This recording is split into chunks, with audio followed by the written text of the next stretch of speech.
My dear student friends, मैं Arvind Maheshwari maths clinic में आपका तहे दिल से स्वागत करता हूं।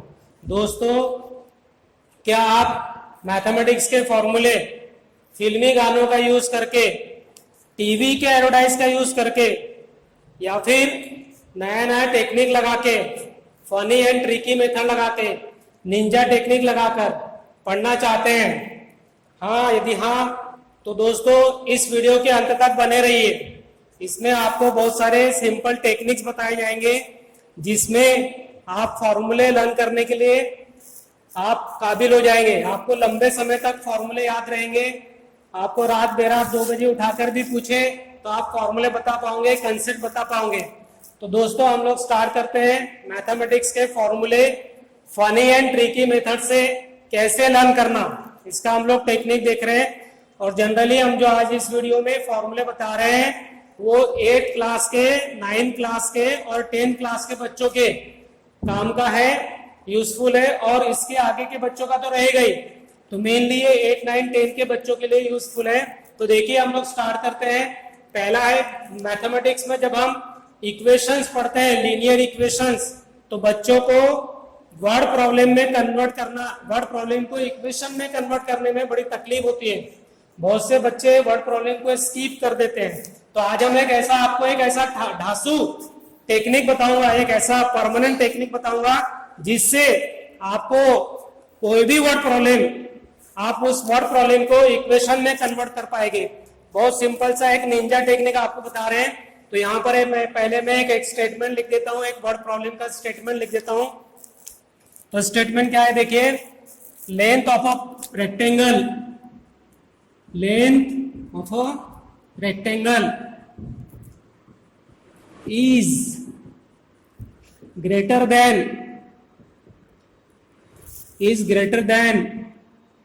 its breadth, twice of its breadth.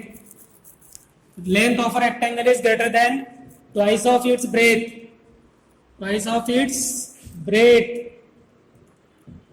by 4 centimetre. तो ये एक स्टेटमेंट है, इसको हम लोग इस वर्ड प्रॉब्लम को हम लोग इक्वेशन में कन्वर्ट करेंगे। तो इसके लिए टेक्निक हम आपको बताते हैं। सबसे पहली बात आपको ध्यान रखना है कि जो इज जो है, ये जो हेल्पिंग वर्ब है, जो हेल्पिंग वर्ब है is, was, will, shall, have, has, had, इस टाइप के जो हेल्पिंग वर्ब है, इस हेल्पिंग वर्ब के लिए आपको इक्वल टू का साइन यूज करना है। क्या यूज करना है? इक्वल टू का साइन यूज करना है। तो इस हेल्पिंग वर्ब के लिए हमने इक्वल टू का साइन यूज कर लिए। एंड जो हेल्पिंग वर्ब से पहले जो है, हेल्पिंग वर्ब से पहले जो लिखा है उसको आपको लेफ्ट हैंड साइड में लिखना है, और हेल्पिंग वर्ब के बाद में जो लिखा है उसे आपको राइट हैंड साइड में लिखना है। तो देखिए कि हेल्पिंग वर्ब से पहले क्या है, हेल्पिंग वर्ब से पहले है लेंथ। तो लेंथ के लिए हम लोग लिख दे रहे हैं capital L। For the time being we write L for length. अभी देखिए कि हेल्पिंग वर्ब इज के राइट हैंड साइड में क्या है, तो राइट हैंड साइड में है ग्रेटर देन। तो ग्रेटर देन के लिए आप लोग लिखेंगे प्लस का साइन, और सपोज यहाँ पे रहता लेस देन तो आप लिखते माइनस का साइन। सपोज यहाँ रहता ओल्डर या एल्डर तो आप लिखते प्लस का साइन, और सपोज यहाँ रहता है यंगर तो आप लिखते माइनस का साइन। तो ग्रेटर देन होने की वजह से आपको लिखना है प्लस का साइन। और हमेशा देखिए देन के साथ में जो भी कुछ लिखा रहेगा, देन के साथ में जो भी कुछ लिखा रहेगा वो आपको यहाँ लिखना है। देन के साथ जो भी कुछ लिखा रहेगा आपको इक्वल टू के जस्ट राइट में लिखना है, इक्वल टू के जस्ट राइट में लिखना है। अभी देखिए कि देन के साथ क्या लिखा है, twice of its bread. Bread के लिए हम लोग ले लेंगे बी, और उसका ट्वाइस करना है, ट्वाइस मींस 2 टाइम्स, तो हो जाएगा 2b। ओके, अब देखिए यहाँ पे क्या लिखा है, बाय 4। अभी बाय के साथ में जो लिखा रहेगा वो हमेशा हम एंडिंग में लगाएंगे, एंडिंग में लिखेंगे। अब इसे कैसे याद रखेंगे कि बाय के साथ में लिखा हुआ हमेशा एंडिंग में लिखेंगे? तो उसका टेक्निक क्या है, देखिए, जैसे हम किसी से मिलते हैं तो बाय बाय कब करते हैं? एकदम स्टार्टिंग में करते हैं क्या? नहीं, हम उसको एंडिंग में करते हैं बाय बाय। किसी को भी हम बाय बाय एंडिंग में करते हैं। तो उसी तरह बाय के साथ लिखा हुआ आपको हमेशा एंडिंग में लिखना है। तो बाय के साथ क्या लिखा हुआ है, 4, तो आपको लिखना है 4। तो इस तरीके से जो वर्ड प्रॉब्लम हो गया है, ये वर्ड प्रॉब्लम किस में कन्वर्ट हो गया है, एक इक्वेशन में कन्वर्ट हो गया है। अब इस इक्वेशन में आप वेरिएबल यूज कर सकते हैं। जनरली हम लोग लीनियर इक्वेशन में 2 वेरिएबल यूज करते हैं या फिर 1 वेरिएबल यूज करते हैं। अब सवाल है यदि आप 2 वेरिएबल यूज करते हैं तो यू कैन टेक x और y for any variable for any quantity.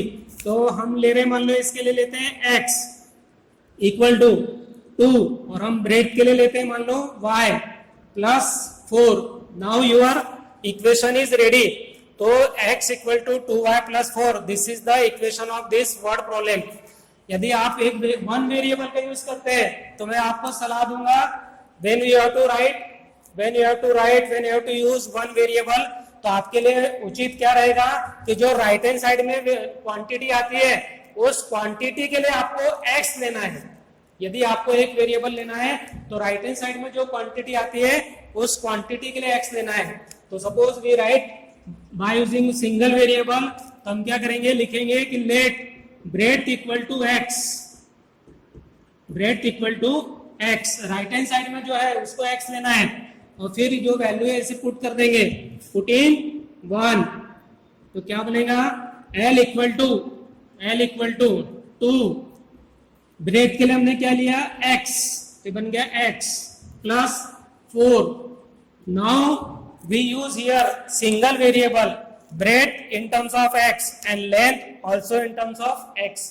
तो हमेशा जब भी आप 1 वेरिएबल यूज करते हैं तो राइट हैंड साइड में जो लिखा रहेगा क्वांटिटी, उसके लिए x लेंगे और उस x को यहाँ पुट करेंगे इक्वेशन में, तो you will get left hand side. And suppose you write 2 variables, then आप किसी भी वेरिएबल को, फर्स्ट वेरिएबल को x लेके सेकंड को y ले सकते हैं। तो इस तरीके से बच्चों आप किसी भी वर्ड प्रॉब्लम को इक्वेशन में कन्वर्ट कर सकते हैं। ओके, तो ये पहला आपका हो गया है। अब दूसरा हम लेते हैं, दूसरा एक टेक्निक और हम आपको बताते हैं। बहुत से बच्चों को a plus B whole cube के फॉर्मूले में तकलीफ होती है, a plus B whole cube का फॉर्मूला याद करने में तकलीफ होती है। तो a plus B whole cube फॉर्मूले कैसे लर्न करेंगे हम आपको बताएंगे।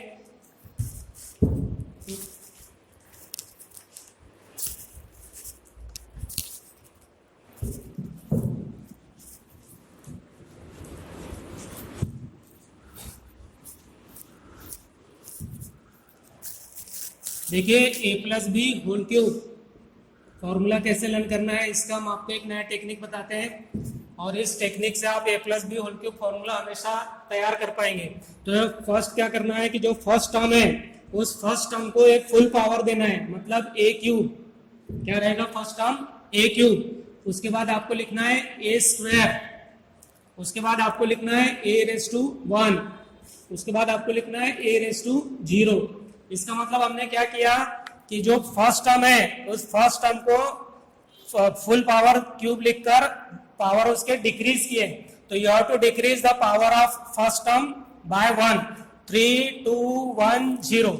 अब आपको क्या करना है कि जो सेकंड टर्म है b, उस सेकंड टर्म को यहाँ लिखना है और इसका पावर कितना लेंगे स्टार्टिंग में 0।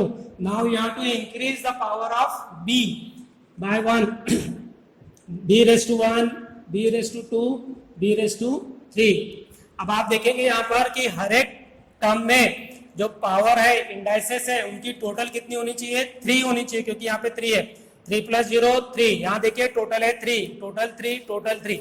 तो every term the power of और sum of indices of every term is equal to 3। अब आपको करना क्या है कि जो फर्स्ट टर्म रहती है उसका कोएफिशिएंट हमेशा 1 रहता है और यहाँ स्टार्टिंग में जो फर्स्ट टर्म है उसका कोएफिशिएंट 1 है, तो एंडिंग में जो फर्स्ट टर्म रहेगी, एंडिंग से जो फर्स्ट टर्म रहेंगे उसका कोएफिशिएंट भी 1 रहेगा। उसके बाद में यहाँ पे 3 होने के कारण you have to write 3 here. Now second term has coefficient 3, second term from left has the coefficient 3, तो you have to take coefficient of second term from the right 3। ये कोएफिशिएंट और ये कोएफिशिएंट, यहाँ से सेकंड कोएफिशिएंट और right hand side से second coefficient, starting से second coefficient, ending से सेकंड कोएफिशिएंट हमेशा इक्वल रहते हैं। Now we have the terms 4 terms. अब आपको करना क्या है, इसमें प्लस का साइन लगाना है, प्लस का साइन लगा देना है।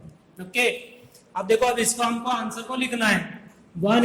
यहाँ पे आप नोट कर लीजिए कि b रेज टू 0 कितना होता है, b रेज टू 0 1 होता है, a रेज टू 0 कितना होता है, वो भी 1 होता है, एंड b रेज टू 1 कितना होगा, b raise to 1 equal to b, a raise to 1 equal to a, b raise to 0 कितना होगा 1, ए रेस टू 0 कितना होगा 1, बी रेस टू 1 कितना होगा बी, ए रेस टू 1 कितना होगा ए।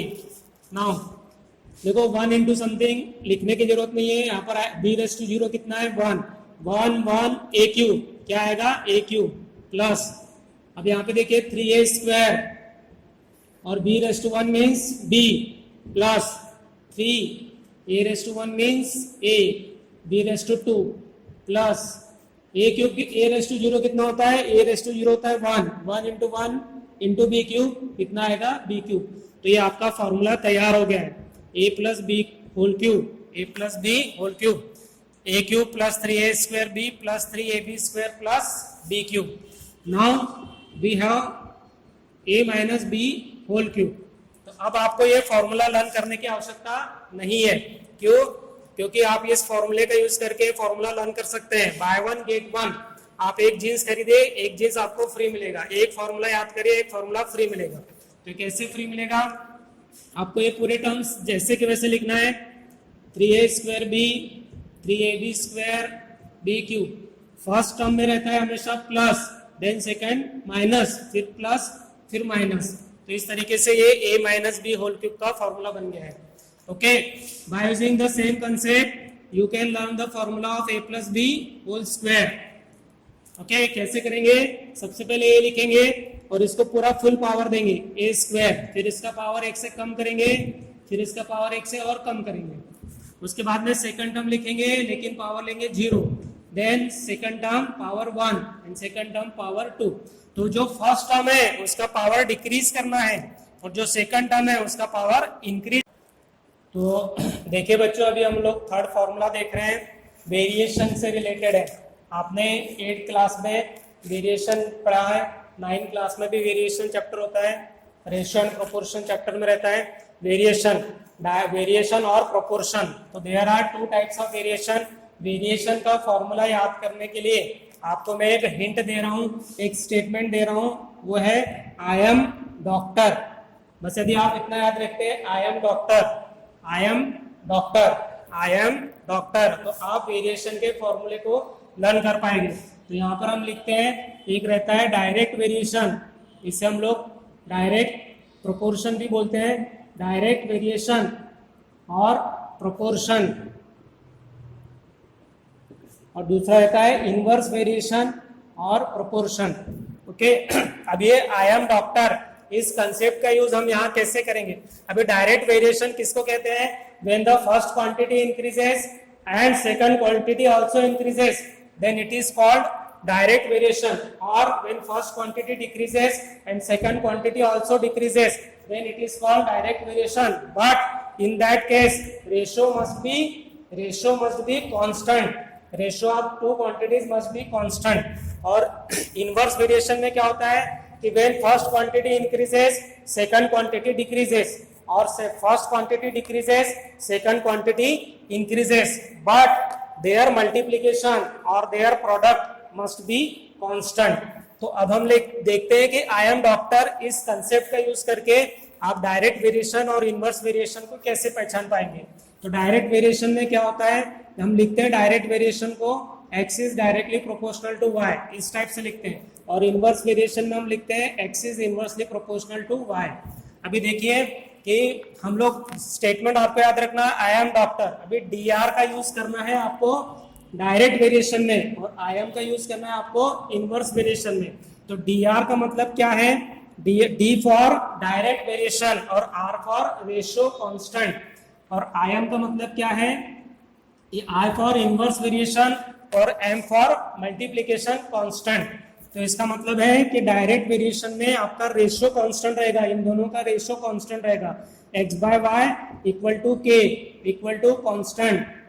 तो कैसे आप करना है, देखिए doctor, dr means d for direct variation, r for ratio. तो in direct variation ratio is constant, ratio of x and y is constant. और आयाम का यूज करके आप इनवर्स वेरिएशन में कैसे आप करोगे कि in inverse variation multiplication is constant. तो ये जो 2 क्वांटिटी है इनका जो मल्टीप्लिकेशन रहेगा, ये जो मल्टीप्लिकेशन है ये क्या रहेगा? कांस्टेंट रहेगा। ठीक है। एग्जाम्पल के तौर पे भी आप देखते हैं, मान लो कि 100/10, सपोज हम यहाँ पे एक टेबल बना देते हैं, x y x upon y, तो x अपॉन वाई करेंगे तो 10 आएगा, और यहाँ पे सपोज 50 लेते हैं और यहाँ 5 लेते हैं, तो 50/5 कितना आएगा 10। तो here ratio is constant, in direct variation dr, in direct variation ratio is constant, और यहाँ मल्टीप्लिकेशन में मल्टीप्लिकेशन कांस्टेंट रहेगा इनवर्स वेरिएशन में। Suppose I write 5 and 4, then their multiplication, their product is 20, 5 and 4 and 5 20, तो here in inverse proportion their multiplication, their product is constant. तो इस तरीके से आई एम डॉक्टर इस कंसेप्ट का यूज करके आप वेरिएशन के फॉर्मूले को अच्छे से याद रख सकते हैं। दोस्तों अभी हम नए फॉर्मूले की ओर चलते हैं। इसमें इक्वेशन सॉल्व करते समय बहुत से बच्चे मिस्टेक्स करते हैं, एक कॉमन मिस्टेक्स होती है, उस कॉमन मिस्टेक को हम लोग देखेंगे, रेक्टिफाई करेंगे। -4x + 3 = 12, ये जो इक्वेशन है, इस इक्वेशन को सॉल्व करना है। तो हम इक्वेशन को सॉल्व करना means you have to find the value of x। Okay, तो हम लिखेंगे पहले -4x = तो ये जो +3 है, ये जब ये राइट हैंड साइड में ट्रांसफर होगा तो बिकॉज इट इज एडिशन, तो एडिशन कन्वर्ट होता है सब्ट्रैक्शन में। तो जनरली देखिए जब लेफ्ट से या राइट में जाते हैं या राइट से लेफ्ट में आते हैं तो एडिशन कन्वर्ट होगा सब्ट्रैक्शन में, सब्ट्रैक्शन कन्वर्ट होगा एडिशन में, मल्टीप्लिकेशन कन्वर्ट होगा डिवीजन में, डिवीजन कन्वर्ट होगा मल्टीप्लिकेशन में। तो आपको करना क्या है, और इक्वेशन सॉल्व करते समय x की वैल्यू फाइंड आउट करना है। तो x से जो सबसे ज्यादा दूर है ऐसे नंबर्स को पहले आपको ट्रांसफर करना है राइट हैंड साइड में। तो 12, यहाँ पर +3 मीन्स एडिशन हो रहा है 3 का, तो इसको जब हम राइट हैंड साइड में भेजेंगे तो -3 होगा, मतलब सब्ट्रैक्शन होगा। ओके, तो इट इज -4x = 9। और अब बच्चे यहाँ पर मैक्सिमम बच्चे यहाँ पे मिस्टेक्स करते हैं, x की वैल्यू लेते समय देखिए बच्चे क्या करते हैं कि 9 और ये जो -4 है उसको उधर ले जाके +4 लिखते हैं। Is it okay? No, it is wrong. Okay, बहुत से बच्चे को मन में ये है कि -4 जब राइट हैंड साइड में जाएगा तो +4 हो जाएगा, तो राइट हैंड साइड -4 में जाएगा तो +4 होगा। It is wrong. दूसरा क्या है, बहुत से बच्चे क्या करते हैं, इसको ऐसे भी लिखते हैं 9/4। अभी 4 क्यों लिखते हैं, -4 क्यों नहीं? क्योंकि उनके मन में है कि when minus sign goes to right hand side it becomes plus, तो -4 के बच्चे क्या करते हैं +4 कर देते हैं। It is also wrong. अभी आपको करना क्या है कि इस इक्वेशन में देखिए कि -4 और x के बीच में क्या हो रहा है, मल्टीप्लिकेशन हो रहा है। तो आपको जब x की वैल्यू निकालना है, when you have to find the value of x, तो आप क्या करेंगे कि ये जो -4 और x के बीच में मल्टीप्लिकेशन हो रहा है, तो -4 जब राइट हैंड साइड में जाएगा तो वो डिवीजन में जाएगा और -4 ही जाएगा, ना कि 4 जाएगा। ओके, तो आपको कैसे लर्न करना है, कैसे याद रखना है, कैसे कंसेप्ट को समझना है। एडिशन होगा सब्ट्रैक्शन में कन्वर्ट, सब्ट्रैक्शन होगा एडिशन में कन्वर्ट, मल्टीप्लिकेशन होगा डिवीजन में कन्वर्ट, और डिवीजन होगा मल्टीप्लिकेशन में कन्वर्ट। जब हम लिखते हैं -4x, तो -4 और x के बीच में क्या है, कोई ऑपरेशन है क्या, कोई दिख रहा है क्या सिंबल? नहीं। तो जब उन दोनों के बीच में कोई नंबर नहीं है, उन दोनों के बीच में कोई ऑपरेशन नहीं है, कुछ सिंबल नहीं है, तो जब एक वेरिएबल और एक नंबर के बीच में कुछ नहीं होता है तो उनके बीच में मल्टीप्लिकेशन होता है। जैसे दो दोस्तों के बीच में, दो दोस्त कहते हैं कि हमारे बीच में कुछ नहीं है, तो लेकिन उनके बीच में फ्रेंडशिप तो होती ही है। वैसे ही एक वेरिएबल और एक नंबर के बीच में यदि कुछ नहीं है तो उनके बीच में क्या होता है, मल्टीप्लिकेशन होता है। तो आपको इस तरीके से याद रखना है कि प्लस वाला माइनस में जाने की अपेक्षा आपको याद रखना है addition converts into subtraction, subtraction into addition, multiplication into division and division into multiplication. देखिए बच्चों, अभी आपको मैं एक फॉर्मूला, एक कंसेप्ट देता हूं जिससे आप वॉल्यूम के एक ही कंसेप्ट से आप वॉल्यूम के 4 फॉर्मूले याद कर पाओगे। It means by 1 get 4। आपको एक जीन्स खरीदना है, 4 जीन्स आपको फ्री मिलेंगे। तो कैसे फ्री मिलेंगे, देखिए कि जैसे मान लो मैं आपको एक बेसिक फॉर्मूला लिख देता हूं, volume of solids. Volume of solids का एक बेसिक फॉर्मूला है area of base into height, area of base into height. अभी इस फॉर्मूले का यूज करके area of base into height, इस फॉर्मूले का यूज करके देखो मैं थोड़ा लिख देता हूं इधर, volume of solids,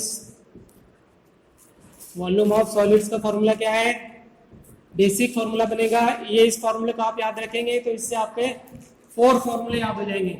volume of solids equal to area of base into height. तो अभी मान लो हम देखते हैं वॉल्यूम ऑफ देखते हैं हम लोग cuboid, volume of cuboid, cuboid का दूसरा नाम है rectangular parallelepiped, rectangular parallelepiped, parallelepiped. Okay, तो क्यूबॉइड जो है, आप जिस रूम में स्टडी करते हैं, आप जिस रूम में घर में रहते हैं, वो जो रूम होता है वो रेक्टेंगुलर पैरेललोपाइप्ड मतलब क्यूबॉइड होता है। The shape of that room is cuboid. और आप जानते हैं कि उस क्यूबॉइड का जो बेस होता है वो बेस कैसा होता है, रेक्टेंगुलर होता है। और एरिया ऑफ रेक्टेंगल क्या होगा, लेंथ इंटू ब्रेड। तो आपका एरिया ऑफ बेस क्या बन जाएगा, लेंथ इंटू ब्रेड। अब क्या बचा, हाइट। हाइट के लिए आप कौन सा वर्ड यूज करेंगे, एच। तो इस तरीके से फॉर्मूला बन गया volume of cuboid equal to LBH। तो एक बार फिर से फॉर्मूला देखेंगे, वॉल्यूम ऑफ सॉलिड्स का बेसिक फॉर्मूला है area of base into height. अभी हम जब क्यूबॉइड लेते हैं तो उसका बेस कैसा रहता है, रेक्टेंगुलर। रेक्टेंगुलर के एरिया क्या फॉर्मूला क्या है, लेंथ इनटू ब्रेड। तो दिस इज द एरिया। और now you have to write height, height is h। Now it becomes volume of cuboid LBH। यदि अभी हम देखेंगे volume of cube, you know what is cube, in cube length, breadth and height, all 3 quantities are equal. So when you have to find the volume of this cube, volume of cube L के बदले में L लिखेंगे, B के बदले में भी L लिखेंगे और H के बदले में भी L लिखेंगे। तो it becomes L into L into L, it becomes L cube. So volume of cube is L cube. अब हम देखते हैं volume of cylinder, volume of cylinder. Cylinder आप जानते हैं, what is the base of cylinder. Cylinder का base कैसा होता है, सिलेंडर का बेस होता है सर्कुलर। तो आपको लिखना पड़ेगा area of base, area of circle. तो what is the formula of area of circle, area of circle का फॉर्मूला है पाई आर स्क्वायर। देखिए आपको लिखना है वॉल्यूम ऑफ सिलेंडर, तो आपको पहले लिखना है एरिया ऑफ बेस। सिलेंडर का बेस कैसा होता है, सिलेंडर का बेस होता है सर्कुलर। सर्कल का फॉर्मूला क्या है एरिया का, पाई आर स्क्वायर। और आपके लिए यहाँ पे लिखना है h, हाइट लिखना है मतलब h। तो it becomes volume of cylinder pi r square h। Okay, अब बचा है volume of cone, volume of cone. अभी ये जो फॉर्मूला है, इसी फॉर्मूले का यूज करके you can write the volume of cone.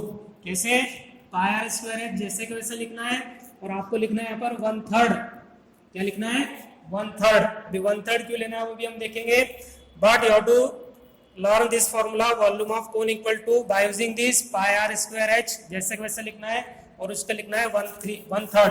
Okay, now by using the single formula volume of solids equal to area of base into height, you can learn this 4 formula. Now we have taken cone and cylinder of same height and same radius। तो आप यहाँ पे देख सकते हैं कि यहाँ 3 cone मिलकर, यहाँ पे 3 कोण मिलकर, this is first, second and third, 3 cone मिलकर एक सिलेंडर बन रहा है। इसलिए volume of 3 cones, volume of 3 cones equal to volume of cylinder, आप ऐसा बोल सकते हैं। जैसे कि देखो कभी कभी हम लोग किसी के साथ झगड़ा होता है तो हम किसे कहते, सामने वाले को कह देते हैं कि तेरे जैसे 56 देखे, तेरे जैसे 56 देखे। आपने अब तक 56 पिक्चर का नाम सुना होगा, AK-46 आपने सुना है। वैसे ही यहाँ पर अब तक 56 हम बोलते हैं, लेकिन ये कोन जो है, सिलेंडर जो है वो कोन से क्या कह रहा है, सिलेंडर जो है वो कोन से क्या कह रहा है कि मैंने तेरे जैसे 3 देखे। सिलेंडर जो है कोन को क्या कह रहा है कि मैंने तेरे जैसे 3 देखे। ओके, तो इसका मतलब है कि 3 कोन मिला के, 3 कोन्स मिला के, वॉल्यूम ऑफ 3 कोन्स मिला के वॉल्यूम ऑफ सिलेंडर होगा। तो now we have to find the volume of single 1 cone, means volume of cone. तो इट बिकम्स 1/3। ये जो 3 है, अभी हमने थोड़ी देर पहले बताया था कि जो 3 है ये मल्टीप्लीकेशन में है, तो जब राइट हैंड साइड में जाएगा तो डिवीजन में जाएगा, तो इनटू कितना हो जाएगा, वॉल्यूम ऑफ सिलेंडर।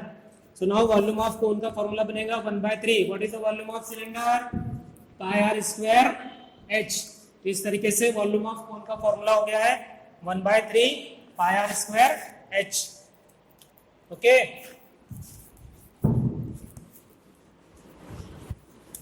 देखिए बच्चों, हम यहाँ पर आपको कुछ टेक्निक बता रहे हैं जिसमें हम लोग फॉर्मूले याद करने के कंसेप्ट बता रहे हैं। ओके, हम लोग जनरली फिल्मी गानों का यूज करके, टीवी के एडवर्टाइज का यूज करके और नया नया टेक्निक लगा के, नया नया टेक्निक लगा के हम लोग फॉर्मूले कैसे लर्न करना है इसके बारे में बतलाते हैं, इसके बारे में वीडियोस बने। तो आप माहेश्वरी मैथ्स क्लिनिक इस नाम से यूट्यूब चैनल है, तो इस यूट्यूब चैनल पर जाकर आप और भी वीडियोस देख सकते हैं जिसमें आपको फॉर्मूले फिल्मी गानों का यूज करके, टीवी के एडवर्टाइज का यूज करके, नया नया टेक्निक लगा के फॉर्मूले कैसे लर्न करना है वो बताया गया है। तो देखिए अब आगे और थोड़ा बढ़ा रहे हैं, आगे एक दो तीन फॉर्मूले और बताना चाह रहे हैं। तो जैसे देखिए टीवी पर पहले एक एडवर्टाइज आती थी आइडेक्स की, उस आइडेक्स, उसमें एक लेडी को पीठ दर्द होता है, कमर दर्द होता है, तो आइडेक्स लगाने से पहले वो क्या कहती है, वो कहती है कि ओ आ आउच। क्या कहती है, ओ आ आउच। तो ये ओ आ आउच, इस टेक्निक से हम ट्रिग्नोमेट्री के फॉर्मूले याद कर सकते हैं। O for opposite, H for hypotenuse, opposite side upon hypotenuse. जो लोग ट्रिग्नोमेट्री पढ़ चुके हैं या पढ़ने वाले हैं वो लोग जान लें कि अपोजिट अपॉन हाइपोटेनियस ये होता है साइन थीटा का फॉर्मूला। ओके, दूसरा फॉर्मूला है a means A for adjacent side, H for hypotenuse. ये बनता है फॉर्मूला कॉस थीटा का। और यहां से हम पहला वर्ड लेते हैं ओ, यहां से पहला वर्ड लेते हैं ए, उससे बनता है आउच। आउच का पहला word O for opposite and A for adjacent, तो इससे बनता है tan थीटा का फॉर्मूला। और ये जो होता है ट्राइंगल में होता है, ट्राइंगल में रहता है 90 डिग्री का एंगल और एक एंगल रहता है थीटा। अपोजिट 90 के जो अपोजिट है उसे हम लोग कहते हैं हाइपोटेनियस, थीटा के जो अपोजिट है उसे हम लोग कहते हैं अपोजिट साइड, और जो बची हुई साइड है उसे हम लोग बोलते हैं एडजेसेंट साइड। तो इस ओ आ आउच कौन सा टेक्निक है, ओ आ आउच, इस टेक्निक से आप ट्रिग्नोमेट्री के फॉर्मूले लर्न कर सकते हैं। O for opposite upon hypotenuse sine theta, adjacent upon hypotenuse cos theta, opposite upon adjacent tan theta. ठीक है,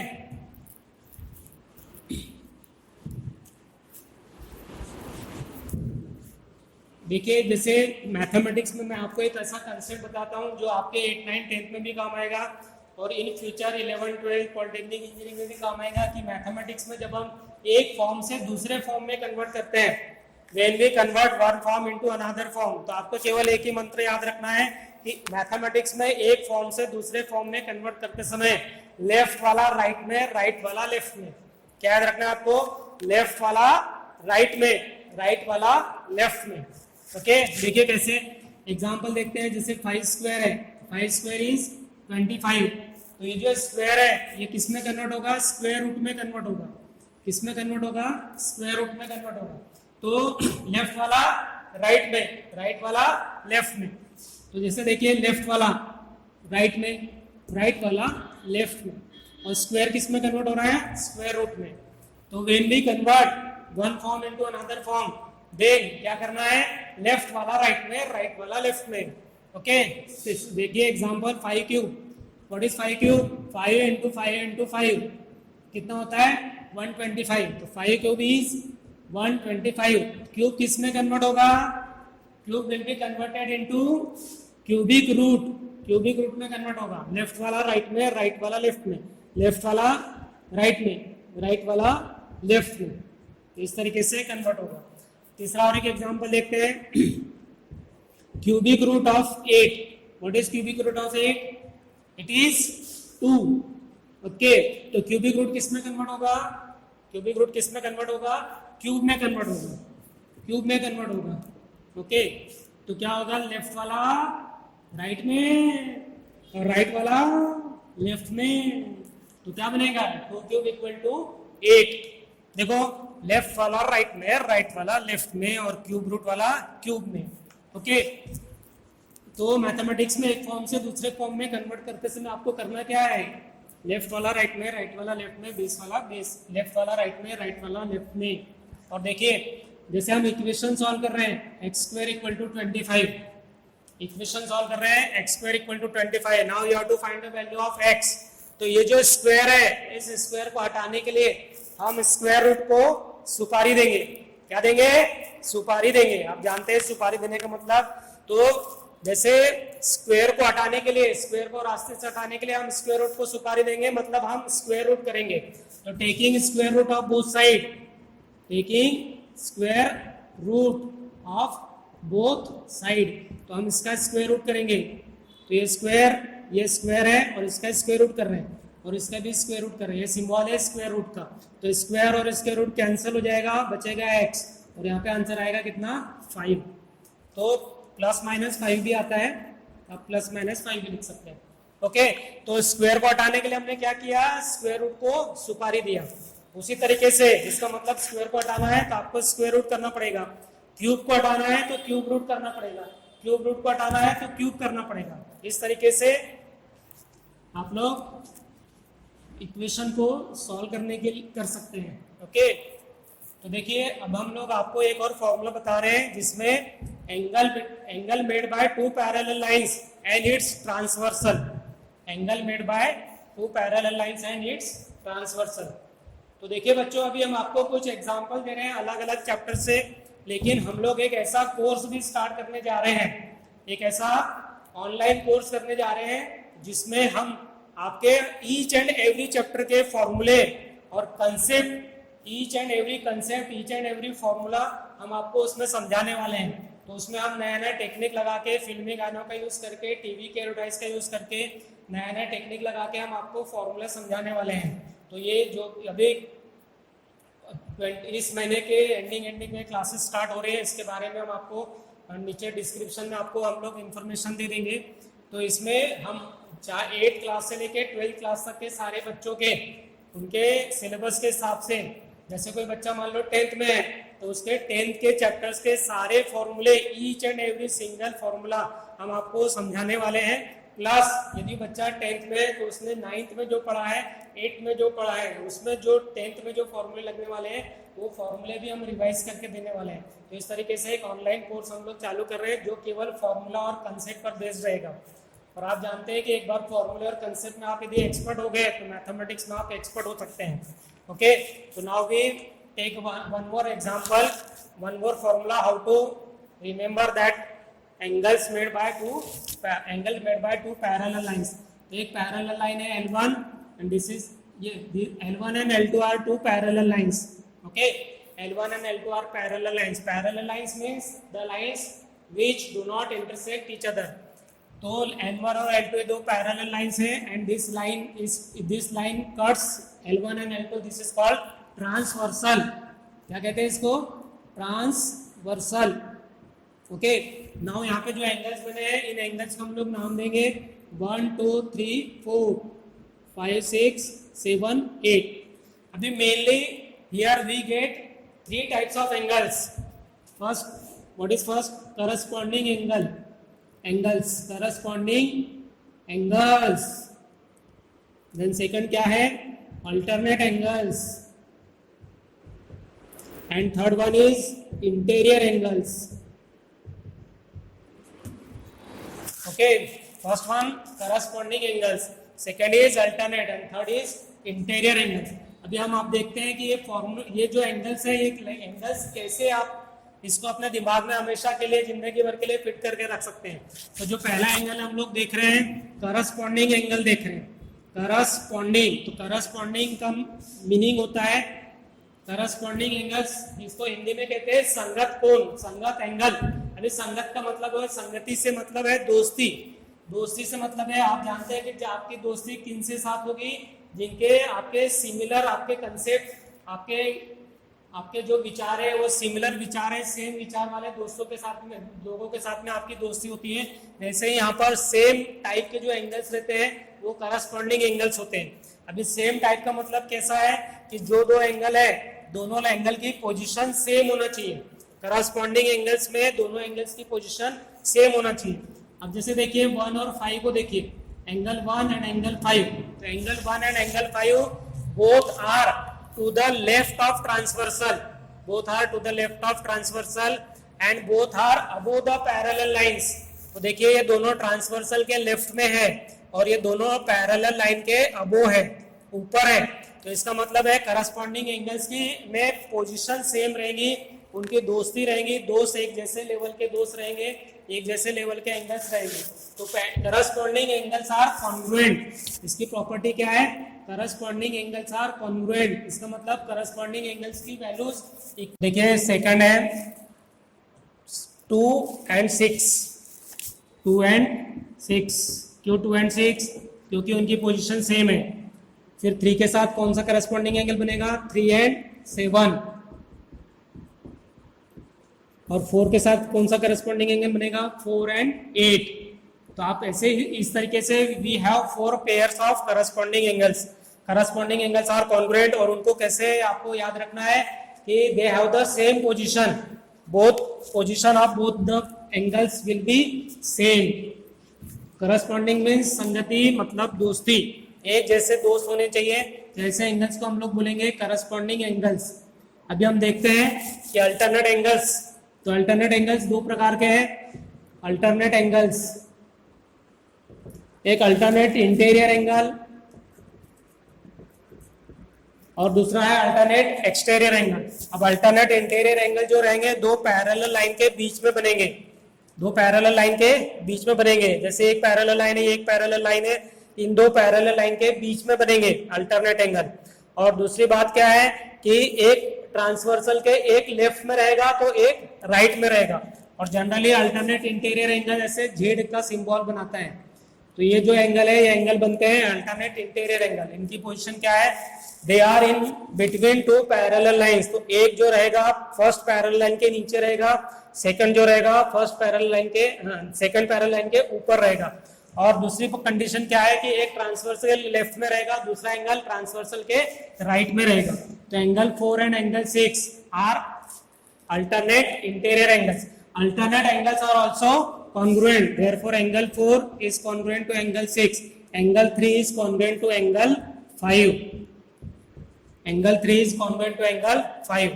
इनके पोजीशन आपने देख ली है कि दोनों पैरेलल लाइन के बीच में रहेंगे, एक लेफ्ट में रहेगा तो एक राइट में रहेगा, एक राइट में रहेगा तो एक लेफ्ट में रहेगा।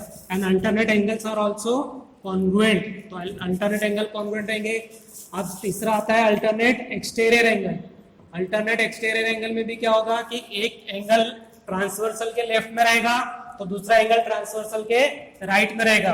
एक एंगल यदि पैरेलल लाइन के अबो है तो एक एंगल पैरेलल लाइन के बिलो रहेगा। तो एंगल 1 के साथ में किसका पेयर बनेगा? एंगल 1 के साथ में पेयर बनेगा एंगल 7 का। क्यों? बिकॉज एक तो लेफ्ट ट्रांसवर्सल के लेफ्ट में, ये ट्रांसवर्सल के राइट में है, ये फर्स्ट पैरेलल लाइन के अबो, ये सेकंड पैरेलल लाइन के बिलो है। उसी तरीके से angle 2 is congruent to angle 8। कैसे? देखिए, एक ट्रांसवर्सल के राइट में है, एक ट्रांसवर्सल के लेफ्ट में है, एक फर्स्ट पैरेलल लाइन के अबो है, एक सेकंड पैरेलल लाइन के बिलो है। Alternate exterior angles are also congruent. और थर्ड देखिए, लास्ट में थर्ड है interior angles. Interior angles congruent नहीं होते हैं। Interior angles are not congruent but the sum of the interior angles is 180 degree, means they are supplementary angles. अब interior angles भी दो पैरेलल लाइन के बीच में होते हैं। इन दोनों पैरेलल लाइन के बीच में बनेंगे, लेकिन दोनों ट्रांसवर्सल के एक ही साइड में बनेंगे। Angle 4 and angle 5, angle 4 and angle 5 are interior angles. They are not congruent, but their total is 180 degree. Similarly, angle 3 and angle 6, angle 3 plus angle 6 equal to कितना होगा? 180 डिग्री होगा। इंटीरियर एंगल्स की total हमेशा 180 degree होगी और interior angles दो parallel lines के बीच में बनेंगे और दोनों ट्रांसवर्सल के सेम साइड में होंगे। तो इस तरीके से बच्चों हमने फॉर्मूला लर्न करने की टेक्निक देखी है और इसमें हमने इस वीडियो में जनरली हमने फिल्मी गानों का यूज करके या टीवी के एडवर्टाइज का यूज करके नहीं बताया है, लेकिन आप माहेश्वरी मैथ्स क्लिनिक के यूट्यूब चैनल पर आप जाकर विजिट देकर आप देख सकते हैं कि उसमें बहुत सारी वीडियोस आपको मिलेंगी जिसमें हम फिल्मी गानों का यूज करके भी फॉर्मूले लर्न करना सिखलाते हैं।